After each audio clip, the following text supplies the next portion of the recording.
Bonjour chers amis, j'espère que vous vous portez bien. Comme vous voyez à l'écran, cette présentation comprend deux volets qui sont en fait pas mal reliés. Le premier volet étant Mercure et son entrée dans le Bélier qui avait lieu ce matin le 17 avril et il va rester dans le Bélier jusqu'au 6 mai, donc il va rester pour à peu près 20 jours. Et ensuite, le deuxième volet est la pleine lune dans la Balance qui aura lieu vendredi 19 avril. Avant de commencer par le premier volet pour parler de Mercure, j'aimerais souligner que cette présentation et les effets de ces deux événements nous affectent tous, donc ça nous concerne tous. Cette présentation s'adresse à tous les signes et non pas à un signe en particulier. Donc notre premier volet qui est Mercure, qui influence la communication verbale ou écrite, l'intellect, la prise de décision, la perception, l'apprentissage et aussi l'essence des affaires. Cette énergie de Mercure entre dans le Bélier, dont l'énergie est guerrière, enthousiaste, aventurière, dynamique, très rapide, assertive, mais aussi pourrait être agressive, impulsive, compétitrice, dominatrice, aussi égocentrique, impatiente et imprudente.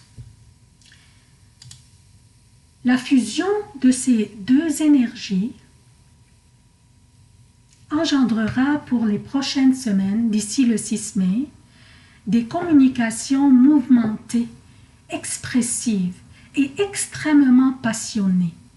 Nous allons nous exprimer d'une manière très claire, très directe, transparente et efficace, mais aussi pourrait être d'une manière agressive, impulsive et assertive, ce qui pourrait conduire vers des conflits et par conséquence vers des délais inutiles et évitables, s'il s'agissait de l'exécution d'un projet par exemple. Entrer dans des conflits, c'est une grande perte du temps. Donc, ces deux énergies combinées sont délicieuses ensemble, mais à condition qu'on les utilise d'une manière judicieuse et à bon escient. Donc, écoutons les opinions des autres. Ne nous obstinons pas. Le vrai leadership n'est pas qu'on monopolise toutes les décisions, mais plutôt qu'on fasse un remue-ménage pour que chacun exprime ses idées et qu'on finisse par se consentir sur la meilleure décision à prendre. Rappelons-nous que personne ne veut se sentir écrasé ou recevoir des coups constants sans finir par retourner ses coups. Et on ne veut pas que ces coups nous soient retournés à notre insu. On ne veut pas nous faire des ennemis, peut-être des fois cachés. Et ça, c'est le plus dangereux des ennemis, qui sont vraiment cachés. Donc, en plus, notre esprit ou nos esprits vont avancer et bouger très rapidement. Et nous pourrions, par exemple, laisser tomber des mots en écrivant un courriel ou une lettre, par exemple. Quand l'esprit part vite, vite, roule vite, très vite, l'écriture, des fois, durant notre écriture, on pourrait vraiment laisser tomber des mots. Donc, relisons les communications écrites pour que nos destinataires ne soient pas confus. Maintenant, on a fini le premier volet et j'aimerais que vous vous rappeliez de la description des énergies de Mercure et du Bélier dont on a parlé dans le premier volet parce que On va les souligner aussi quand on va parler de la pleine lune, soit notre deuxième volet. Donc, parlons maintenant de la pleine lune qui aura lieu dans la Balance vendredi 19 avril. La pleine lune aura lieu dans les derniers degrés de la Balance. Vous voyez, dans le degré 29,07. Ces degrés ici, à la fin du signe, sont considérés critiques, car c'est la fin du signe, donc signifie porter des fins à quelque chose.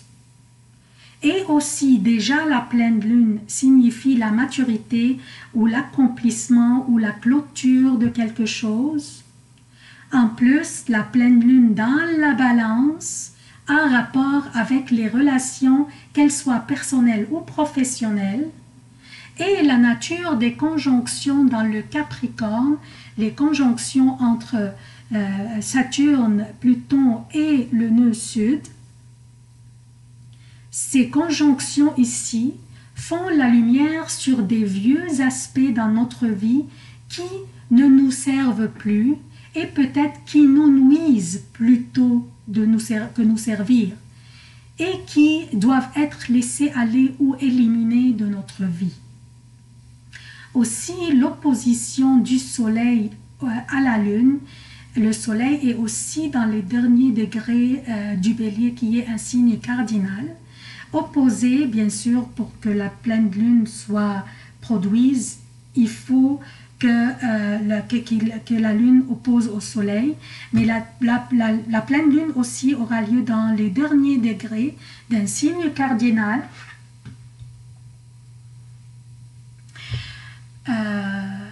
comme le Capricorne ou les conjonctions de Saturne et Pluton. Cela fait la lumière sur des relations à long terme que nous avons dans notre vie. Donc cette opposition dans les derniers degrés fait la lumière sur des relations à long terme. Donc maintenant, on va retourner à Mercure dans le Bélier et leurs énergies combinées que je viens de vous décrire dans le premier volet.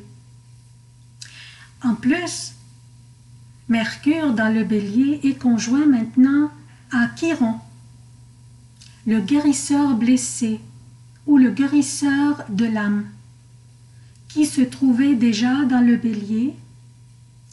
En passant, si vous n'avez pas encore consulté la vidéo portant sur Chiron et ses effets sur tous les signes, c'est un moment propice pour le faire, pour que vous puissiez apprendre c'est qui Chiron et quels sont ses effets sur tous les signes. Donc la conjonction entre Mercure et Chiron dans le Bélier va nous donner le courage et va augmenter nos capacités pour nous exprimer efficacement, clairement et d'une manière très très transparente. Donc, dans toutes les relations qui nous causaient de la peine ou des blessures, des relations qui ne sont pas saines ni équilibrées, vont être éliminées définitivement de notre vie. Nous avons 3 signes cardinaux qui jouent un rôle, soit le Bélier, la Balance et le Capricorne.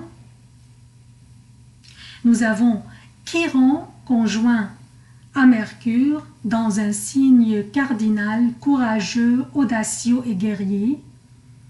Nous avons Saturne, soit la planète qui influence la structure, conjoint à Pluton qui influence la destruction pour la reconstruction, conjoint au nœud sud dans le Capricorne qui est un signe cardinal, plus la pleine lune dans la Balance qui est de nature reliée aux relations, cette pleine lune.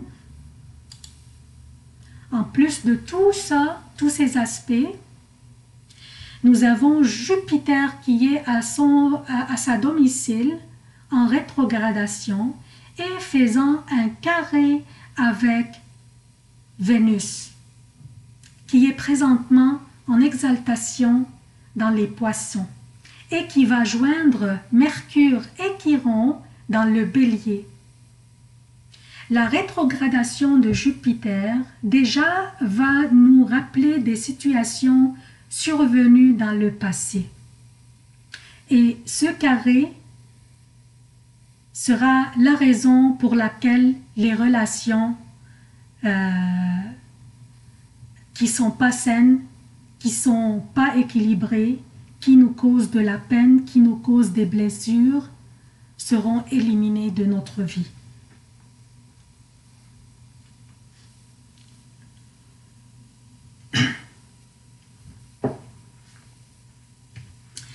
Tous ces aspects sont des indices que la plupart d'entre nous allons avoir le courage et les capacités intellectuelles et communicationnelles pour défendre nos droits, d'avoir des relations équilibrées et saines dans notre vie, qu'elles soient des relations personnelles ou professionnelles. Nous serons incités à éliminer les relations qui nous causent de la peine et des blessures, pour les remplacer par des relations saines ou à tout le moins les corriger.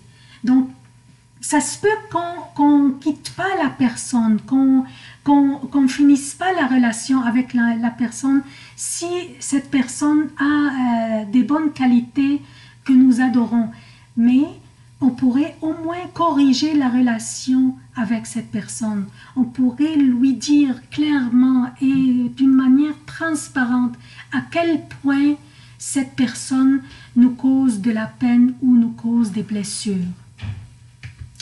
Donc, de plus, nous avons Saturne qui est à sa domicile faisant un sextile avec Neptune, qui est aussi à sa domicile.